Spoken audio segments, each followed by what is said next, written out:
Hello, everybody. Welcome to Talking Minds podcast. Not got Tracy with us today, but this is a really personal podcast for me, and I've got an amazing guest. For those who don't know, my journey to becoming a therapist, to doing what I do now, came out of a time in my life as a serving police officer when suicidal thoughts were ever constant in my mind. And a real awareness when I came out the other side that mental health support for our front line really isn't there. There's no consistency, and the fear of being judged when you're really not coping is ever present. Steve Thornton, Lobby Thornton, is a long-serving Metropolitan Police Officer, firearms officer, and firearms instructor, and is such an advocate for ensuring that those brave men and women that stand on the front line and do the impossible task that many people can't even contemplate get the right care when they're in that vulnerable place. So I'm really, really glad to have on as my guest today, Steve Thornton. And I would love you to share this with as many people as you possibly can, because even heroes need help.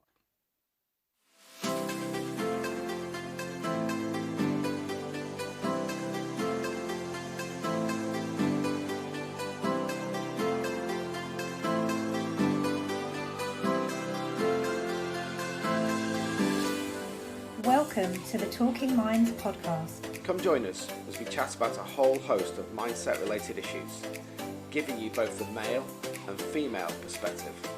Don't miss out on the exciting interviews we'll be conducting with some truly inspirational guests.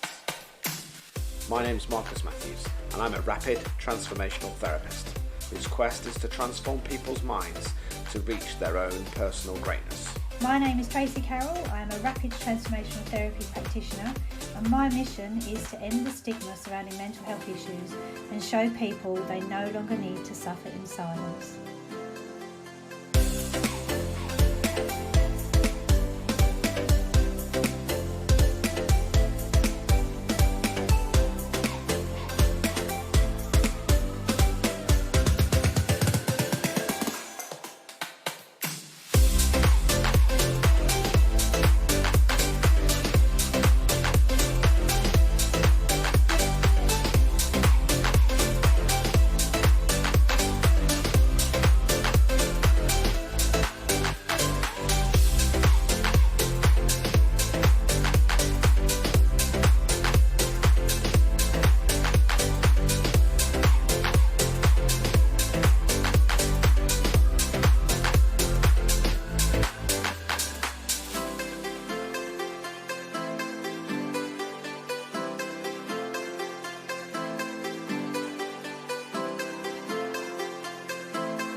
Get going and let the podcast begin. Hello, everybody. Welcome to the Talking Minds podcast, and I am very, very, very excited to have Lobby with me, Lobby Thornton. And what I'm going to do is I'm just going to let Lobby introduce himself, and then we're going to get into some really deep discussions about mental health and mental health, particularly in policing. So welcome, Lobby. If you want to introduce yourself to everybody. Thank you, Marcus, and thank you for giving me the opportunity to have a chat with you. A like-minded person. It's always good to meet up with someone who's shares the same passion. Well, I'm Lobby Thornton. If I'm in trouble, it's Steve Thornton, so everyone will know me by Lobby Thornton. I spent 30 years in the Met Police. Retired in 2013, having spent the vast majority of that time in SO19, the Met Police Firearms Unit.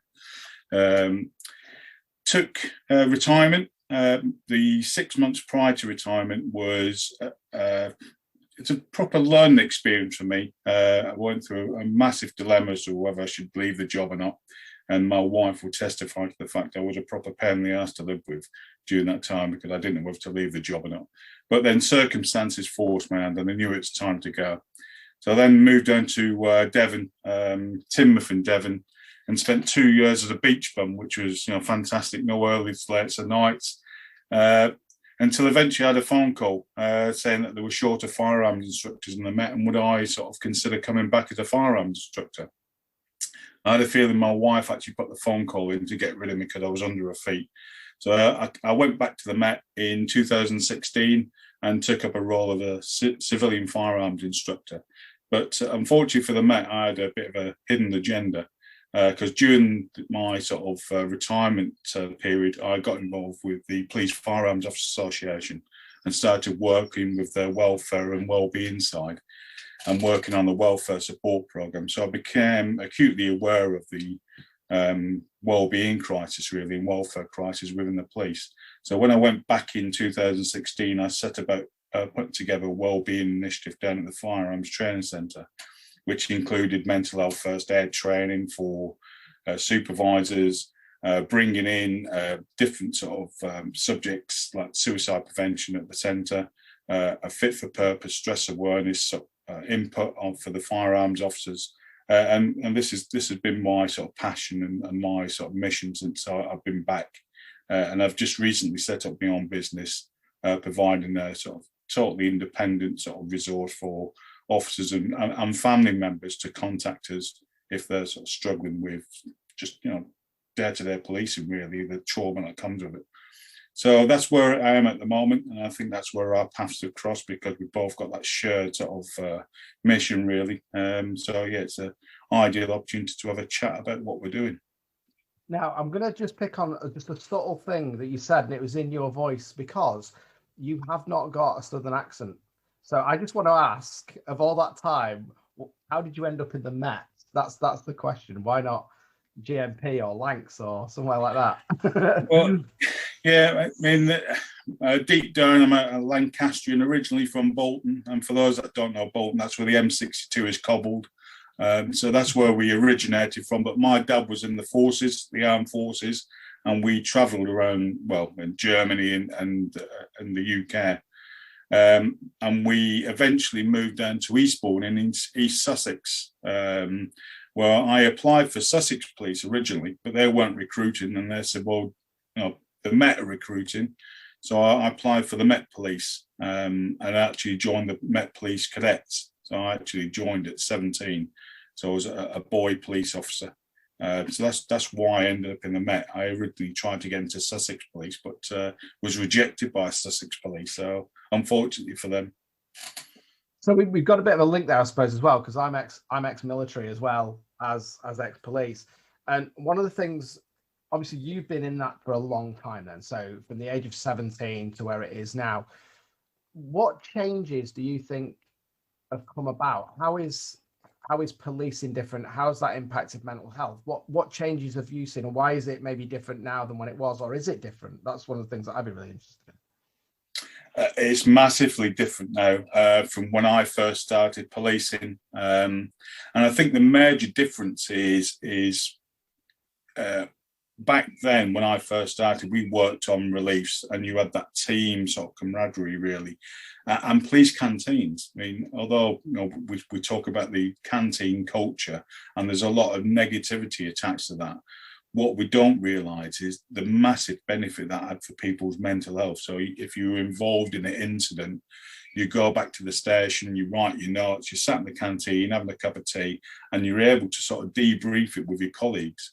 And the modern day police, when I was still in the police, the demise of police canteens, you could see, I mean, there's no surprise that with the demise of police canteens, there's been a rise in sort of mental health problems within the police. And I think it's got to be that link that we haven't got the facility now to properly sort of debrief and have that sort of team bonding, because you're just going from call to call to call, and the teams have been stripped to the bare bones, and they just don't have time to reflect on what they're doing and analyse what they're doing. So a lot of work is being taken on with them, so they're not defusing before they go on.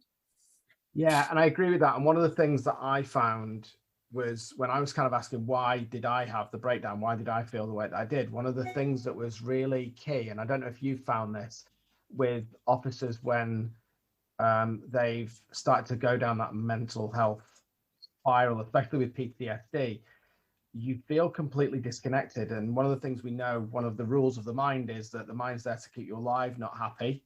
It likes the familiar, and it wants to make connection. We want to feel connected and safe. We're tribal at the end of the day, aren't we? You know, we do. There's that phrase, isn't there? My gang's bigger than your gang in the police. It's probably not PC to say that, but it is one of those things that, you know, there's no better sound if you're dealing with an incident to hear a load of sirens coming up and you know that your muckers are coming up and they're going to help you out, is there?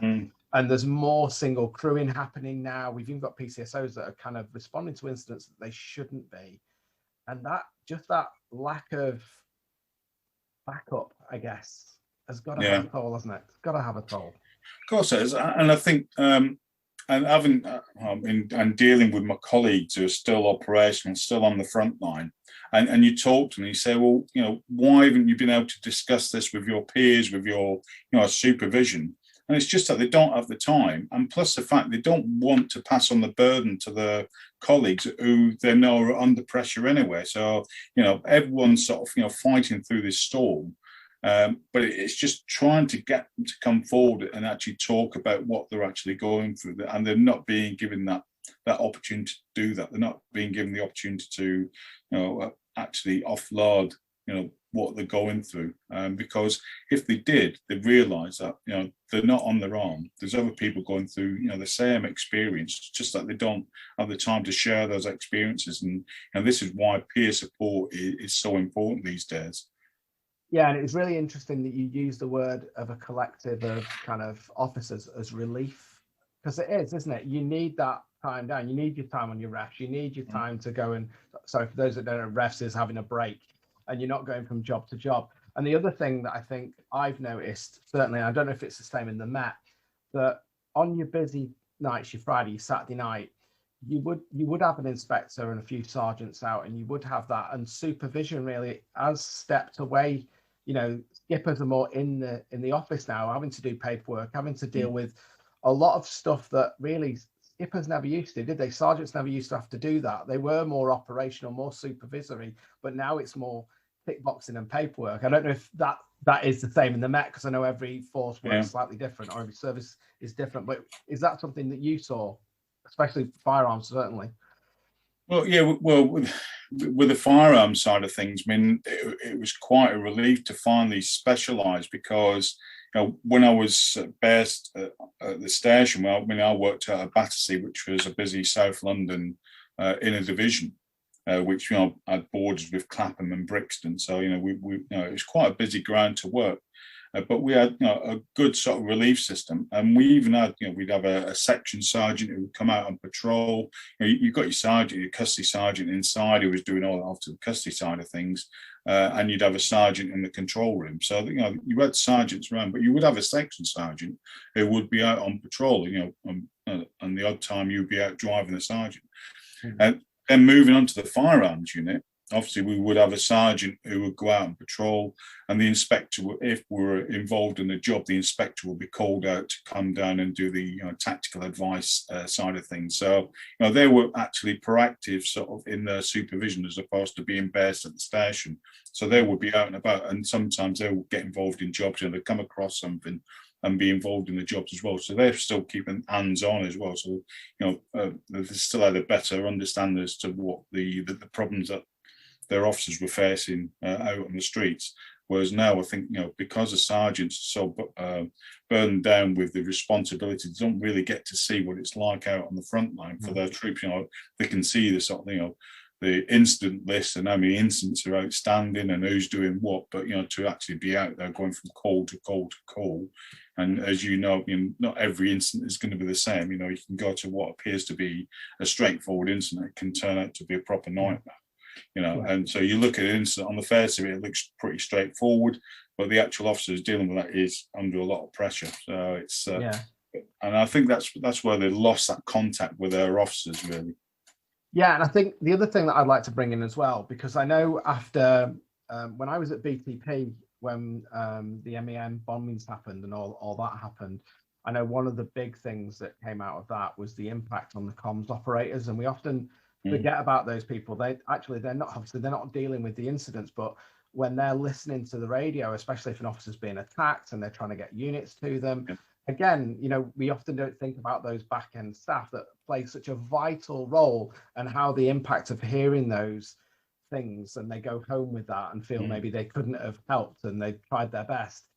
Have you had many conversations with people who work in ops and stuff like that, where they? Well, I mean, yeah, I mean, I've actually got personal experience of working in a control room, because you know, when I joined Battersea, I was tricked into sort of doing what we call a CAD course, which is working in the control room. And it was a case of, well, if you go and do this CAD course, you'll get a driving course.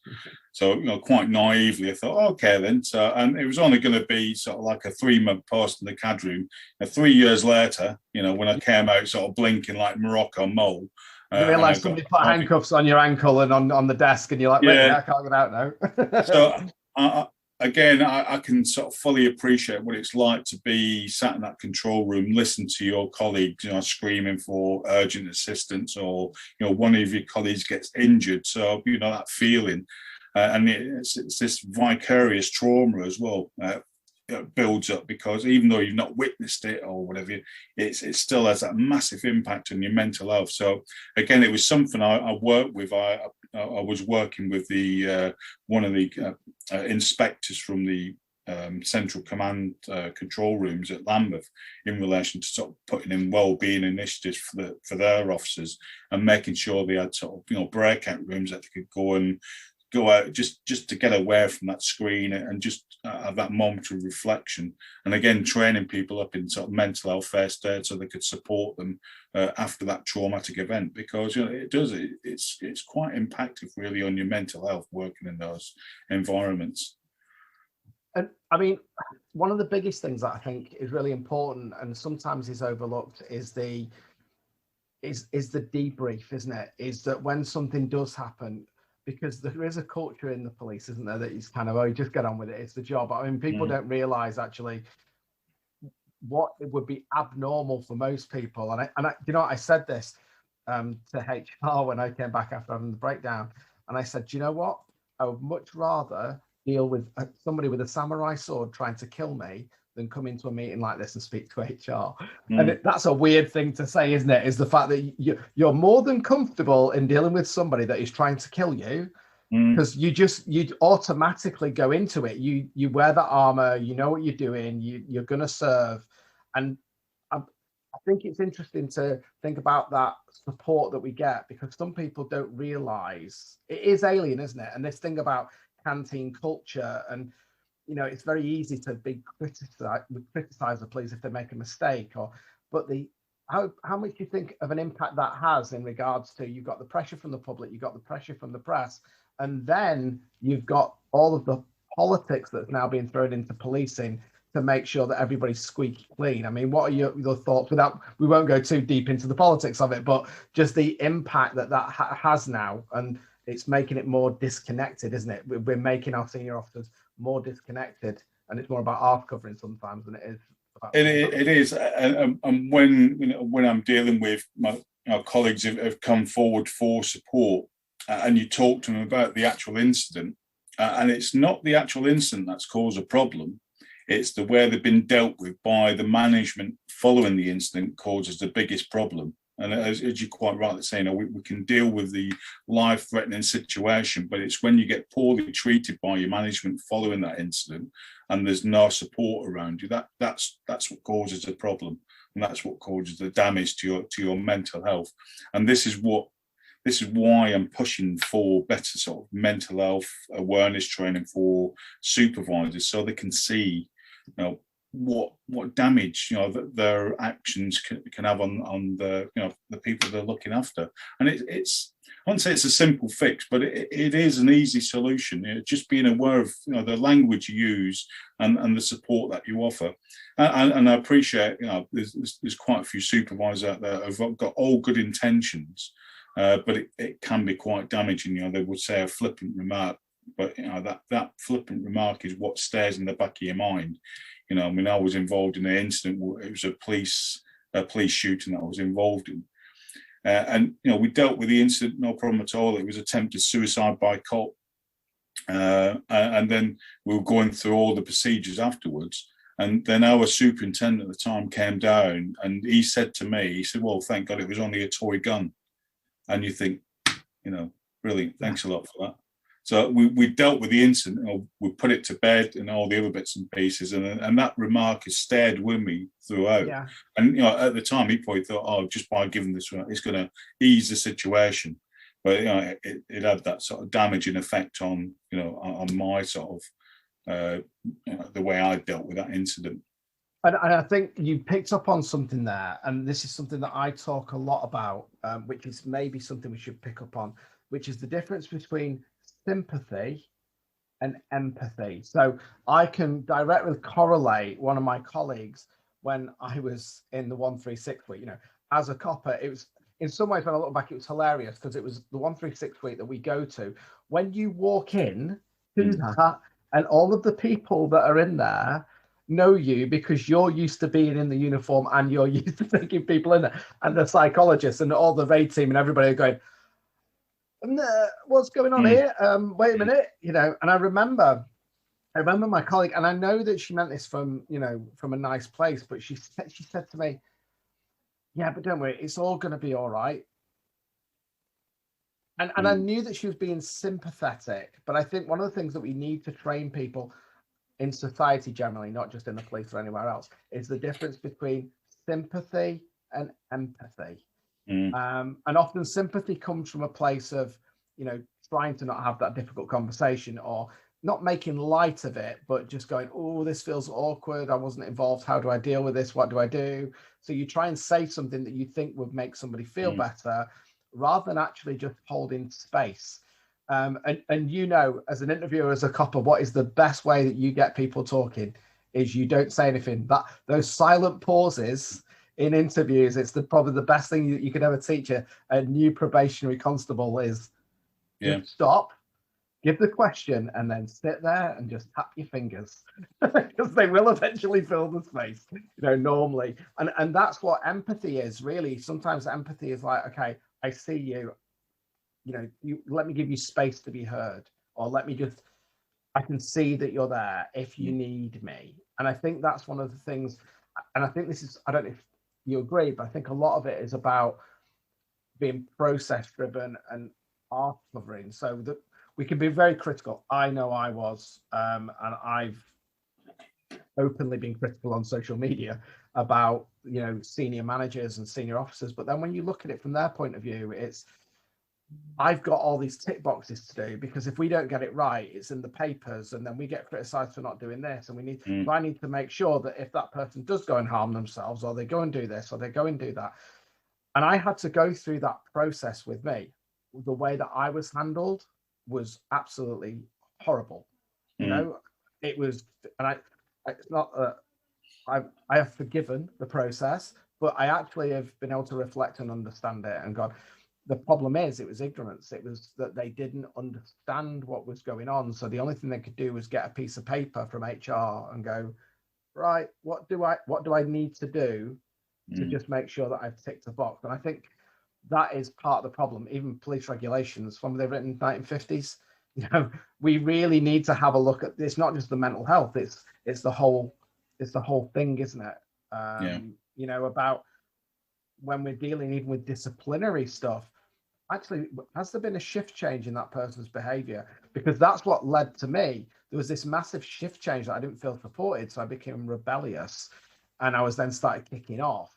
And then people thought, oh, he's now being a little bit, he's not towing the line, so now we're going to go harder. And you go harder, you get more disconnected in your mental health. And there's this spiral that happens instead of just pausing and just saying, wait a minute, this is a good cop, normally goes out, everything's fine, what's happened? And I don't know if you found that similar pattern. I mean, has there been, when you've dealt with people through what you do through mental health, have you found that there's been that rebellious nature? Have you found that people have, been trying to be stuck on, or, you don't have to go into any details, obviously, but my point is that people have changed in the way that they are, and it's because of their mental health, but it's been read as something different. I don't know if that's something that you've experienced. Yeah, and definitely. Just going back to your point regarding sympathy and empathy, I mean, one of the most impactful bits of the courses that I run is the video by Brené Brown. Yes, that's the one that I was. Yeah, that's one that I had in mind. Amazing. And you know, and I when I play that, you can see the students on the course go, oh. And it makes sense now, you know. And again, you know, a lot of people have gone away thinking, do you know what? I've now changed the language I use, and also it breaks down this sort of like it's this lack of confidence in someone coming forward and having a conversation because, you know, they don't want to hear the trauma that you've gone through. And I said to her, well, view it from this bit, you know. You're not there to fix the person. You're not going to be able to fix the person. We're going to change our sort of mentality from being a fixer to someone who's going to be able to empower that person to sort of, you know, get themselves back on the road to recovery.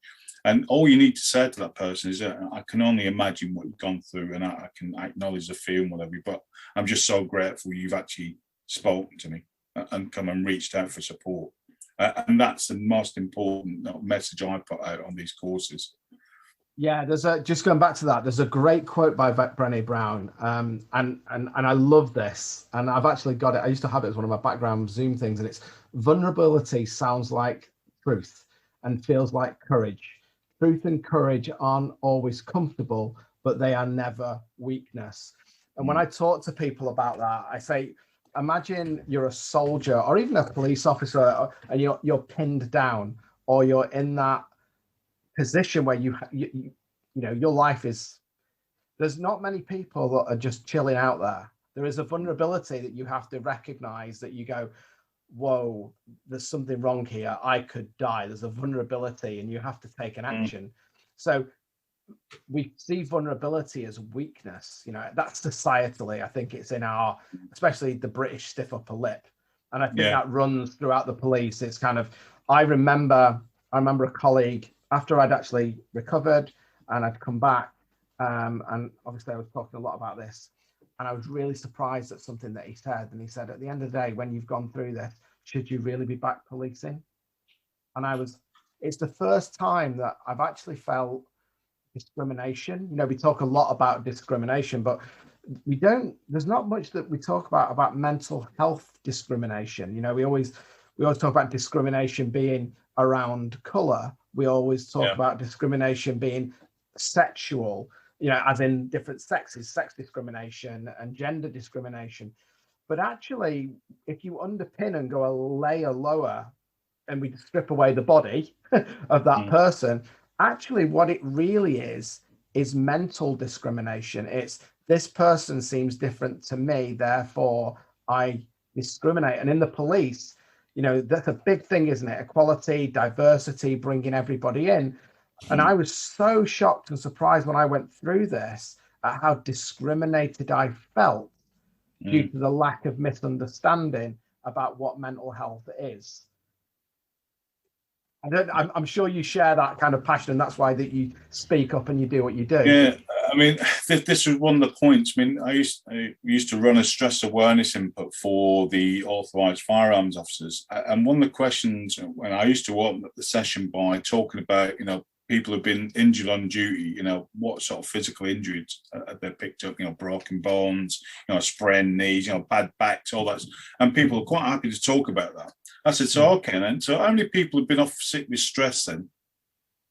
And it was like, no one was quite willing to talk about that. Yeah, I knew that, you know, stress played a major part in sort of sickness. And then I said, well, why is it such a taboo subject? Why are people reluctant to talk about it? You know, we can talk about someone breaking their leg and not getting back to work for 6 months.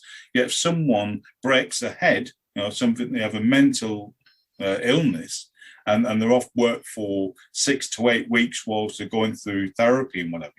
What's different with that? Why they're treated differently, and why we're not able to talk to that person saying, you know, how's it going? How are you doing? You know, how's your recovery going? We're not comfortable having that conversation. Yet we're happy to talk to someone saying, how's the rehabilitation going with the leg? You getting physio and all that. And so it's breaking down that stigma. And going back to the other point you made about sort of picking up the early warning signs with someone who becomes rebellious, if you look closely, you can see those early warning signs, before they become rebellious. They start pushing, and you think, well, what's going on here? And this is what I'm all about, is getting that early intervention, having that conversation with someone. Is everything all right, mate? Because you don't seem yourself. You seem to sort of like have this a low tolerance as to what's going on, and having that conversation and picking up early doors before they then sort of go on to that rebelliousness and looking to be stuck on, or even worse, being in an incident out in the street, and they react sort of to something that's quite something that we normally deal with, the abuse and whatever, but they overreact to it, and you think we've got to prevent that. We've got to prevent that officer putting himself in that situation. So it's all about the early intervention. And that's exactly what happened to me. That was exactly what happened to me. I was dealing with, I had a probation, well, just come out of the probation. I had a probationary PCSO, and we were dealing with somebody. It was a homeless guy, and that happened, and I felt a panic attack coming on. And that's what happened to me. And it was like completely out of character. And actually, my colleague reported that, saying, I'm concerned. I'm concerned about Marcus. I'm concerned this doesn't seem like this. Because obviously, he spent time with me. I've been a tutor. We've worked together. When you have a partnership, you pick up these things, don't you? You know what's going on. And that then led to an investigation over 3 or 4 months that nobody told me about. Yeah. And that was completely out of character. But I didn't feel, and it was interesting that I knew that I didn't feel right, and I'd had suicidal thoughts. And I'd actually, we mentioned before about trim off before we started recording, and the trim process hadn't been put in place for me, and my mental health went downhill, and I was having these suicidal thoughts. But it's interesting, when I had that, I didn't have the confidence to say anything, because I thought, as soon as I mention I've got suicidal thoughts, that's it, job over. They'll think I'm a nutter. Eventually I did say, listen, this is happening, went through trim, and then nothing happened the other end. And it was actually, the breakdown happened after this investigation, which was a complete nothingness, really. It was a complete nothingness. And I just broke down, and I just said, boss, I'm still having these suicidal thoughts. I am not well. I don't know what's, and then that was it. This bright white light broke down. And everybody knows me was like, I'm going, God, you seem so confident. You seem so, everything was on it. And that was the biggest thing. I was so good at hiding the way that I was. And that's one of the signs, I think, sometimes, that overconfidence. And my book that I called Drowning Anxiety, the first title was going to be The Power of Not Proving. And one of the things that you mentioned was stress. And I want to put a little bit of a reframe on that to make people who listen to this think about the word stress, because we use stress as it's kind of part of the job, isn't it? You've got to be able to cope with stress. Yeah, well, you have good stress and bad stress. That's at the end of the day. And you mentioned sickness and stress, and there's a couple of connectors in there for me, that if you change the word stress to dis-ease, which is what stress is, and take the hyphen out, it's disease, sickness. So there is an absolute correlation, and even in the English language, that connects negative stress and negative environments to sickness. And the other thing that's really interesting when it comes to the mind is the placebo. We talk about the placebo as Latin for the physician within. And if you are healing, whether that's physically or mentally, if your mind, the environment in your mind is safe, and you believe what people are telling you, and you feel supported, and they're telling you this will be better and this will be okay and we've got your back, then you will be at ease, and then you can then heal. But if you're not at ease and you don't trust the process, then your mental health is going to get worse, which is going to impact your physical health. So they're not separate. That's what I'm trying to say. They are not separate and should be treated as one. And I'm sure with let's go back to the firearms. Let's face it, most firearms officers work out. They like their sleeve tattoos. They like they get their extra small shirts to put them on, their spray on shirts. And we see those guys. And the men are just the same as well. Equality. I must mention the men as well. But those guys do physically. They look after themselves. They need to. It's especially SO19. Let's face it. you know, the stuff that those guys are having to train and they're having to do, and they are professional. You know, all police officers are professional, but that is the elite, isn't it? And what those guys are being asked to do, you know, we don't carry firearms in this country as a matter of course. And the processes and protocols that need to go in place when we're following the firearms team in, the decisions that they need to make in that split second, you know, and we're coming up to the anniversary of Lee Rigby, aren't we? And everything that happened with that. So when those guys are having to go in and, you know, is it an imitation firearm? Is it a knife? What's the risk? The billions of bits of information that they need to take in, and whether they pull that trigger, just, you know, they're well trained, but what are your experiences of, you know, guys, women that have had to pull that trigger? You know, how has that felt afterwards? Because it's, you know, the first time you do that, it's not natural. No, it's not. And at the time, everything slows down. It's like it feels like a training exercise, because everything slows down. I mean, it's like, you know, those people who've been involved in a car accident, you know, time just slows down. Yeah. It goes into black and white. You know, you lose your audio perception. There's loads of different things going on. You know, you go to your basic motor skills, and you just focus. And this is where the fight or flight bit comes in, and this is where your training takes over. And this is why we hammer it on up time and time again about, you know, your reactions and being. You've got to be physically fit to be mentally fit. And if you're not mentally fit, you're not going to be physically fit. So there's that sort of, you know, relationship there. And I know a lot of people put a lot of emphasis on being physically fit for the job.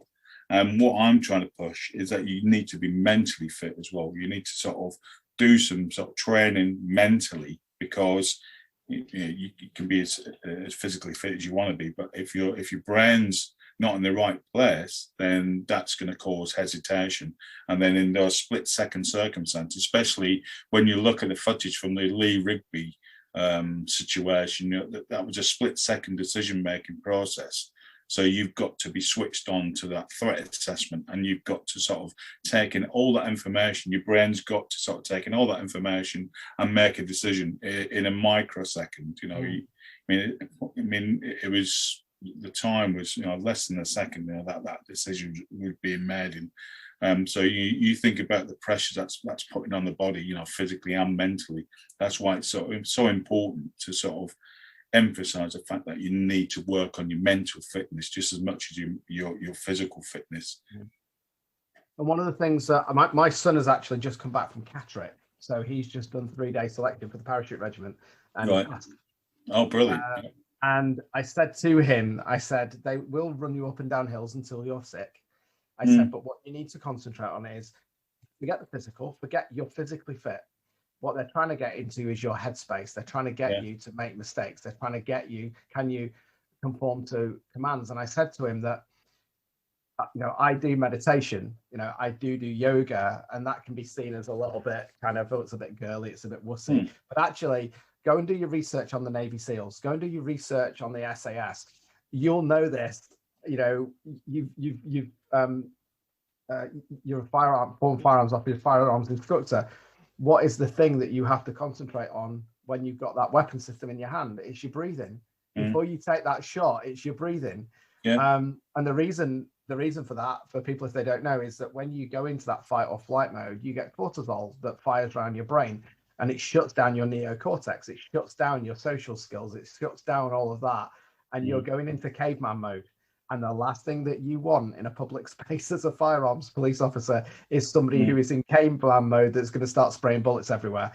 So that physical fitness, I mean, I don't know if within firearms, whether that is something that's taught about meditation and about the breath and that physical, what happens. I mean, I've worked alongside firearms officers and stuff. Never done the training myself. I was a taser officer, but is that something that is taken into account, that sort of stuff when... Well, it's certainly something I brought into my instructional technique. I mean, when you're an authorised firearms officer, especially in the Met, they had to sort of come training every 3 months. So there's 4 training cycles a year. every other training cycle was a classification for the authorised firearms officers who I was responsible for looking after. So these are the guys and girls who are looking after the embassies, the airport, and the royal palaces. So we were looking after those people. So we had about 1,500 firearms officers we were looking after. And one of my sort of chats I would do with them is, part of the qualification, and everyone would sort of dread the 20-meter handgun shoot, the Glock shoot.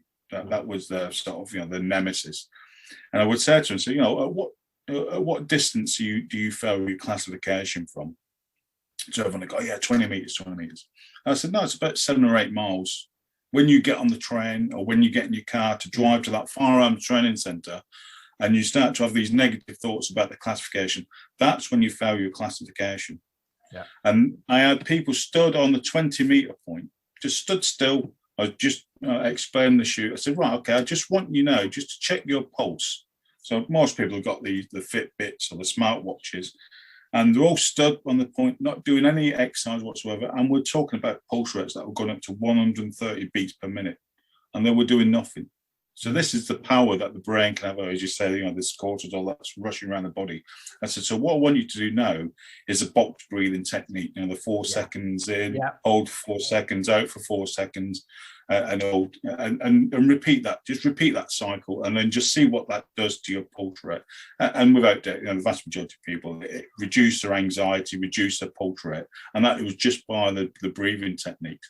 And I know it's something that people like the SAS teach for those that are in combat zones, because it just sort of slows the mind down and gives them clarity of sort of decision making, because they're getting oxygen to the brain, and they're able to sort of analyse what the threat is and make sort of more rational decisions, as opposed to that sort of panic decision under fight or flight. So I taught breathing. So we also taught the meditation side of things. I introduced yoga down at the firearms training centre. We had to brand it as fitness yoga to get the firearms officers through the door, because again, they thought it was all pink and fluffy and tree hugging and all that sort of stuff. And the sight of seeing me in yoga pants was probably very off-putting. But anyway, we got them through the doors, and yes, the physical side of it was fantastic. Everyone's got a bad back or hips because of all the kit you're carrying, and you sat in cars for bloody 8 hours a day and whatever. It does sort of catch up with you. But they found the physical bit very beneficial for the core strength and the flexibility of the joint. But what they also said was a 15-minute meditation at the end of the session was probably the first time they actually felt as though they were able to relax and slow everything down and reduce that anxiety. So they really benefit from the 15-minute meditation. And now, those sessions are oversubscribed. When we run the yoga sessions, they're oversubscribed. And they're now looking to start yoga in sort of some of the operational sort of firearms bases, because the benefits of it. Yeah, and I think the other thing with, if anybody knows about yoga, it's not about the asanas. So it's not actually about the movement. It's actually, so the yoga that I've been doing at the moment is more about positional holding and breathing. Because when you're using the breath, where we normally work the muscles from the outside, when you do yoga, you work the muscles from the outside and the inside.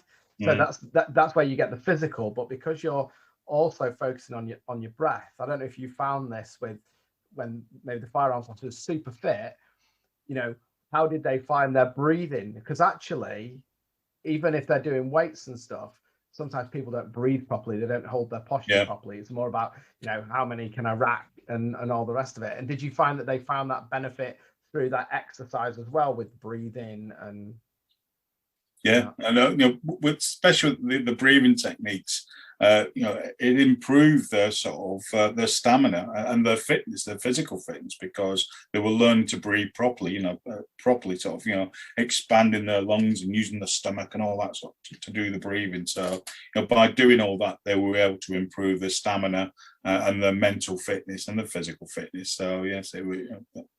What are your thoughts, just taking this kind of a step back, because if we're looking at developing, especially police officers, and we're looking at developing a healthy mind, healthy body, healthy soul, healthy spirit in policing, I know it sounds a bit little woo-woo, but really, should we not be doing this from day one at training school? Mm. Because if we're doing it at training school, we can bring that out, you know. Yeah, I've had conversations with a number of universities, and I'm hoping there's a couple of projects I'm involved with a couple of universities that run the degree courses for the new recruits, and I want them to start to sort of concentrate on sort of mental resilience, building up their mental resilience, and using these techniques, you know, breathing techniques to reduce anxiety. Because if you can get in at day one, and get them more aware of their own mental fitness, then that's going to prepare them for their police career ahead.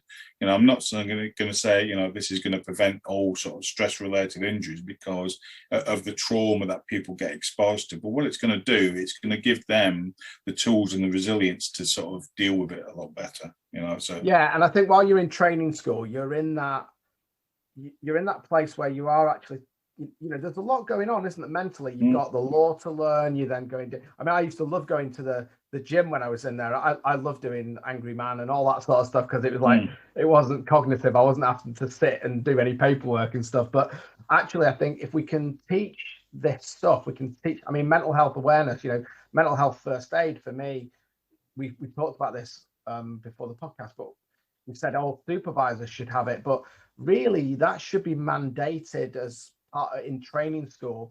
We should be learning about a healthy mind so that when they do get on area, when there isn't time, at least they've got the skills to go back to, haven't they? They got, you know what, I've had a really bad shift. Yeah.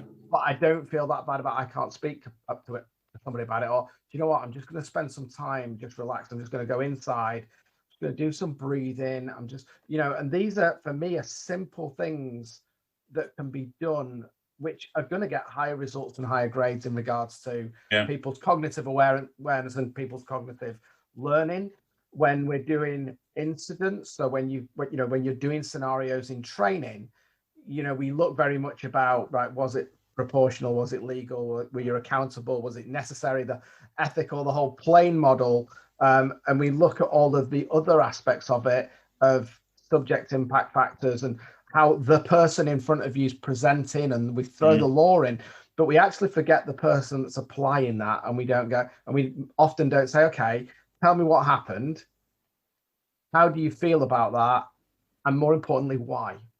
Yeah.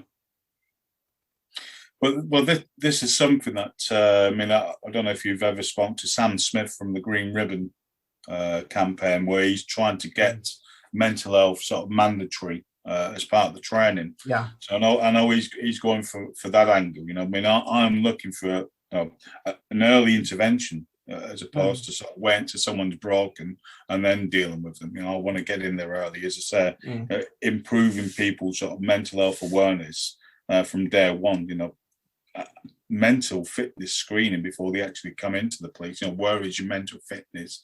Because, you know, when you start to talk to people who are finally, you know, their stress containers finally overflow and they're having that sort of, you know, episode, and you break it down, and quite a few times it goes back to sort of childhood, you know, poor parenting, you know, all that sort of stuff. So people coming into the police, let's find out where they're at mentally when they come into the police. And I'm not saying we're not saying dismiss them, because let's give them a proper structured program to improve their mental fitness, as opposed to sort of, you know, just open that, you know, putting a plaster over it and let's hope they don't sort of, you know, come across anything too dreadful during the police career and they get out the other side and then, you know, that's it, we can wash our hands of them.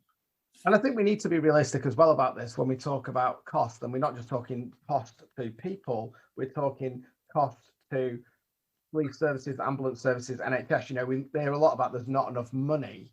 Well, actually, how much money do we waste every year on sickness? How much money do we waste on, you know, let's look at the physical side of things, people not being able to pass physical tests and all the rest of it. You know, how much money are we giving to EAPs, you know, private companies that are providing essentially talk therapy, when we need to underpin it from day one?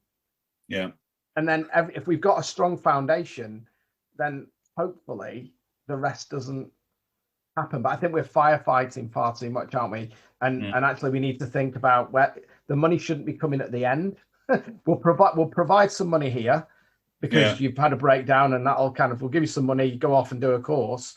But actually, if we invested it at the beginning, we do lots of training in the police, don't we? First aid, mandatory. You don't have to do it for 3 years by law, but we do it every year. If you're a PSU officer, you go and do your PSU training down at, good old Gravesend and Lola Court, get your fireball at Lola Court. And we do all that, and we look at that physical side of things. But we when is our day for doing our mental health training? When is our day for doing all that sort of stuff? And I think that's where we really need to focus, not just in the police, but I think across all of our emergency services and our frontline services. And certainly now, we're not out of the woods with COVID yet, but let's face it, people are running on adrenaline. Well, when you look at the study that Jess Miller did at Cambridge University in relation to sort of just policing, we're not even talking about the other emergency services. And her figures she came up with that 1 in 5 police officers will develop PTSD. 1 in 4 will have a mental illness. And you think about that. I mean, just using the figures from the Met then. So I mean, just trying to think how many police officers we've now got in the Met. I mean, I don't know what the figures are with so many people leaving. We've probably got, say, 35,000, just a sort of conservative estimate at the moment. So if you think, 20% of those police officers will develop PTSD. So 7,000 police officers will have PTSD. What is that? And now put it into management speak. How much is that going to cost the Met in lost sort of hours that people take off sick? So, what I'm trying to get across to the management is that, by implementing a proper fit for purpose sort of mental health awareness program and mental fitness, you could save so much money. Even if it's just 10% of your sickness bill, you could save by just having a proper mental health fitness program in place, and people given the sort of tools to look after themselves, do their own self-care and well-being, identifying early doors that, something's not quite right. I'm not feeling myself right. Let's do something about this. Whereas some people go down the gym and do the physical activities, you can do stuff that's going to be good for your mental health and your well-being. Trying to get that across to management to see the bigger picture. But they're just all about sticking a plaster over the problem. It's not going to go away, So they need to sort of change their mindset. Right, let's put something in place that's going to prevent us losing our employees off to sort of stress-related injuries and sickness. And when you break it down even further, how many police officers actually use their annual leave because they're not feeling well, because they're feeling burnt out, the fatigue, they're just, the workload is unbelievable, it's just off the scale, when you talk to, I was chatting to a colleague yesterday, who was, funnily enough, he's off sick at the moment.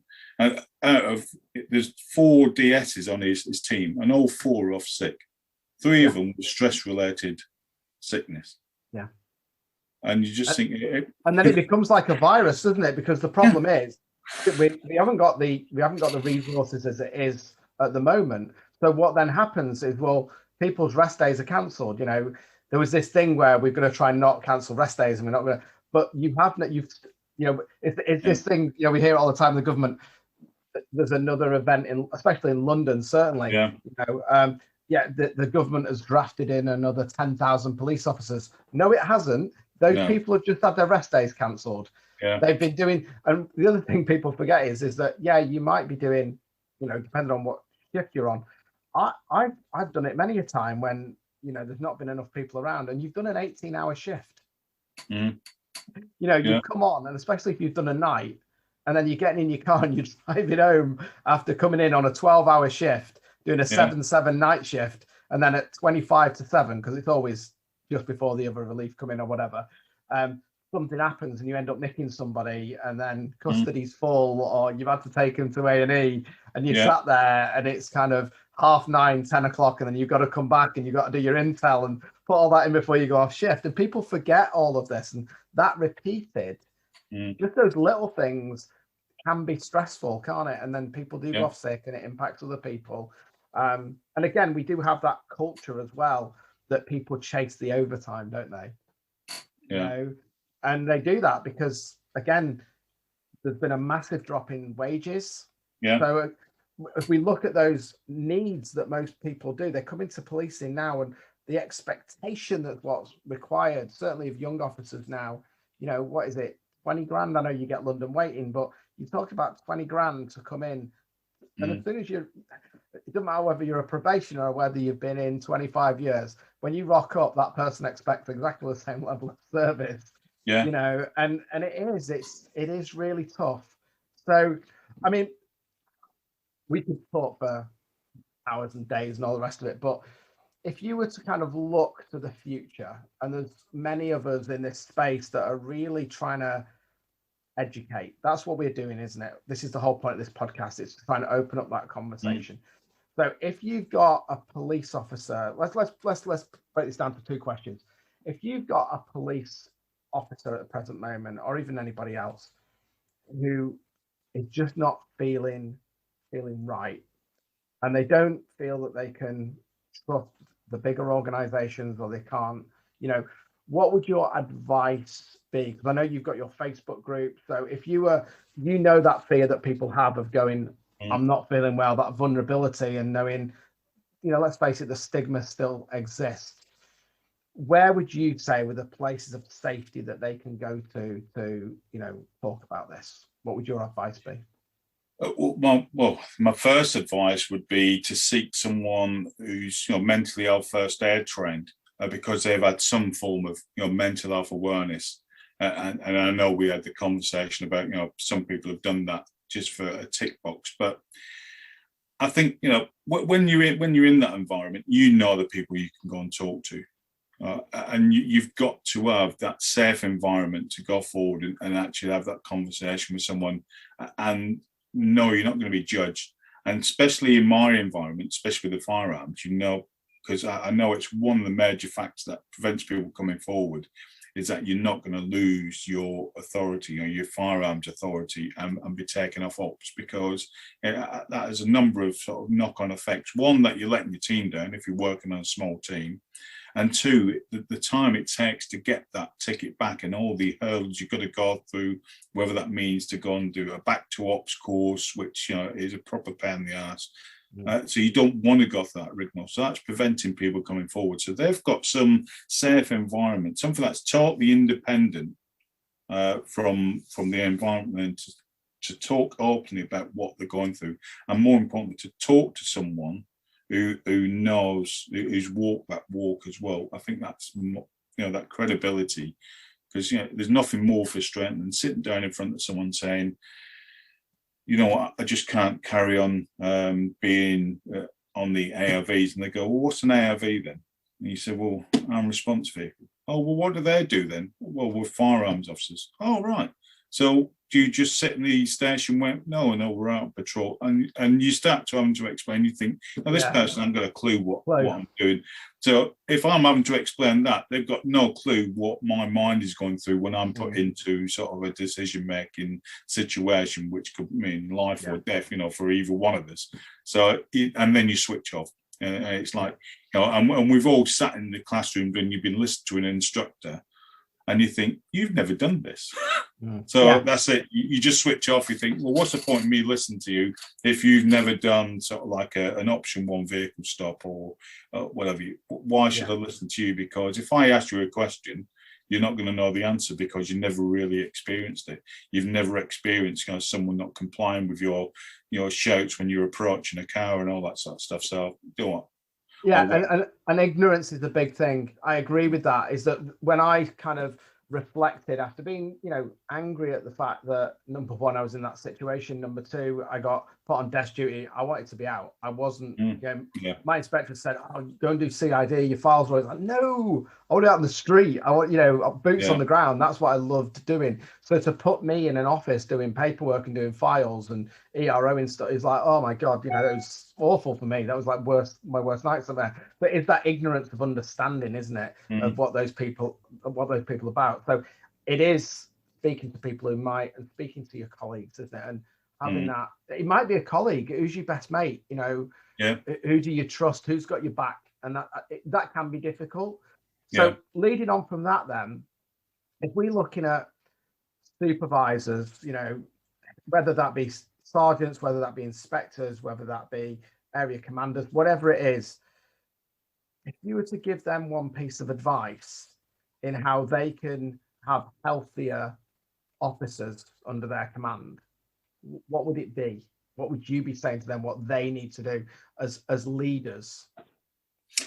I think from my point of view, if those sort of leaders were to look at the successful leaders, the popular leaders, and without doubt, it's a case of they'll look after their troops. And if they've got happy, well looked after troops, those troops will look after that leader. They will not put them in any sort of, a dodgy situation where they're having to sort of make sure that, they've got their arse covered, because they respect that person, because they know they've put themselves out to make sure that the welfare and the well-being of the troops under them are being looked after.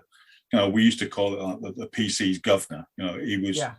He would look after the well-being of the troops underneath him, and without doubt, the loyalty then was reciprocated. They would look after that governor, and they would never put them in a position where they're having to sort of defend themselves, or having to write up long reports to protect themselves, because they would look after them. Never do that. And what you see now is that because the troops on the ground aren't being looked after, they're getting involved in situations, and because their mental health isn't there, they're reacting, sometimes overreacting to situations because of the stress is just building up, and then that sort of comes back on the governor. So what you find is that these, I wouldn't say leaders, because they're not leaders, the management have gone into sort of like protection mode, and they think about the corporation, their sort of interests before the interests of the people below them, and that's what needs to change. And I think Richard Branson says, you look after your employees and they will look after you. You make sure they're happy, they'll be more productive, they'll be healthier, and they will look after you. If they're happy, then your customers are going to be happy. So our customers are obviously the public and the people we respond to. So if you've got happy sort of employees, the customers are going to be happy. We're not going to have as many sort of police complaints or whatever use of violence, because we're able to sort of control our own sort of emotions, and we're going to reduce the amount of complaints that come in. Customers are you're not going to please everyone all the time, because I know that's the nature of our job, but that's going to reflect on the work that we do. And so the leaders have got to look at that. Let's look after our troops, then they will look after the interests of the corporation, not the other way around. And I think one of the things that I would openly challenge people, whether it be PCs, whether it be sergeants, whether it be whatever, is that when decisions are being made by managers, because there is a massive difference, and we talk about in policing, certainly, and within the public sector, we talk about leadership. And one of the things, a piece of advice that I would give to anybody who is in any position of authority, whether you be a PC or whether you be a chief constable, is that change the word authority to responsibility. Because you have authority, but you are in a position of responsibility. So you should, good leaders don't lead by their rank, they lead by the way they do it. So for me, that's the one thing that if anybody's listening to this, it doesn't matter what rank you are, because when we take responsibility, we're able to respond. And that's what we have to do as the police, as the fire, as ambulance, as whatever it is. We are responsive to what's happening in the world. So if we take responsibility, then we can respond. Yeah. So you've already given me one phrase, but we always end the podcast with this. So I'm going to put you on the spot here. What is your go-to phrase? Is there any particular comment or quote that you always go to that makes people think? Maybe when you're training or anything like that. What's your go-to kind of phrase if you have one? Well, I suppose what we're using at the moment is don't wait until you're broken to get support. Yeah. And where can people get that support? Just tell me about what you're doing in regards to the mental health stuff that you're doing. We'll put it in the show notes anyway. But just finally, before we go, just tell us where people can find you, where people can connect to you, and can find out more about what you're doing. Well, we've set up it's on Facebook, and I appreciate there's quite a few serving officers who are reluctant to go onto Facebook, but I mean, I use a positive element of social media, and that it can reach a lot of people, and in particular sort of partners of officers as well, the family, because these are the sort of forgotten heroes. These are the ones that are sort of close-knit support group. So we set up a Trojan Wellbeing peer support group. Again, it's all sort of serving, retired, or partners of police officers and paramedics, and we're trying to get some sort of people from the fire brigade involved as well, because we want to cover all the emergency services, because we're all struggling. So Facebook, we've got two Facebook pages. One is Trojan Wellbeing, and the other one is mental health awareness training for emergency responders. It's a bit of a mouthful, but they're all linked together anyway. And I'm sure if you just put in Trojan Wellbeing, it will come up. Obviously, we've got a presence on LinkedIn as well, which is, as you know, it's fantastic for linking all the fantastic resources are out there. So when someone comes to me with a problem, I know that I can direct them towards the appropriate help. And that they're going to get that right support. So we're on LinkedIn as well. We're just sort of launching our website. That's still in sort of, work in progress at the moment. So there will be a Trojan Wellbeing website as well that'll be up and running. But I'm hoping that the people that are involved with the peer support group, it's going to be word of mouth, and I think that's where the trust comes from. Because you know what it's like especially within the police, we're a very cynical bunch. So it's word of mouth when someone comes up for support and say, right, you need to go and speak to Lobby Thornton, or go and speak to someone who's involved with Trojan Wellbeing, because they will get the support. They will listen to you and they will get you the support. We're not here to say, right, we're going to give you support in 8 to 12 weeks or whatever the current waiting list is on occupational health. We're getting people the support they need now. At the very least, they're able to talk to someone who understands what they're going through. And I want to personally thank you, actually, Lobby, because I know you won't take any plaudits for this, but you are very much the pinnacle of connecting all of these people together. And I'm in that Trojan Wellbeing group. There's some amazing people that you brought together in one space that are not there to promote their own services. They're there to just say, listen, this is me. This is what I do. If you want to come and have a chat, you can do. As you say, a lot of them are now former serving officers. So they don't have they're not stuck down by any political, rhetoric or anything like that. And it's really positive stuff. So I think if that's one thing that anybody can take away, and what I'd really like anybody who's listening to this podcast, whether you are a serving officer, whether you're a friend, whether you're anybody, I really want them to promote what you're doing and to go out and let people know, because I know what it's like when you're stuck. And often that fear of going to, people like Police Care do an amazing job, help the heroes, but they are big corporates and they are funded and they are well connected. Oscar Kilo, again, doing some great stuff.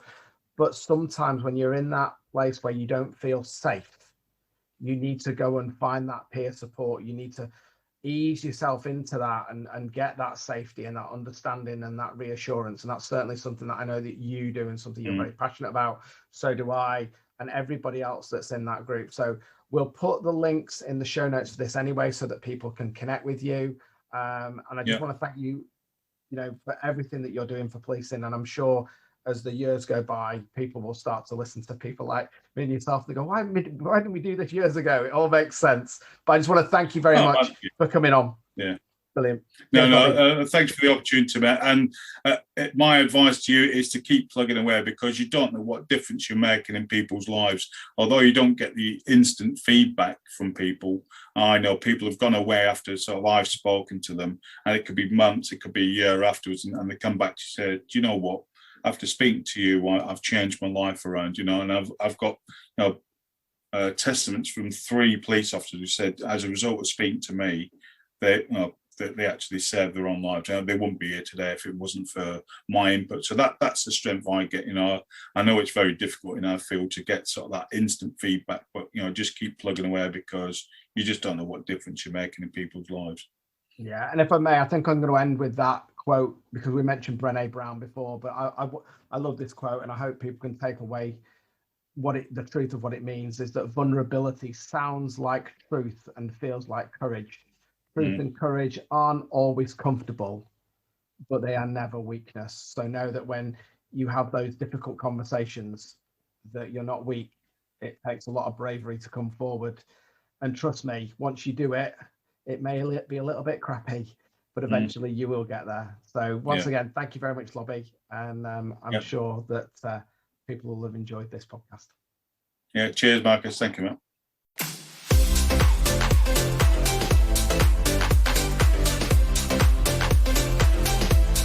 If you enjoyed today's podcast, why don't you come and join us at facebook.com/talking_minds. And don't forget to give us a little like.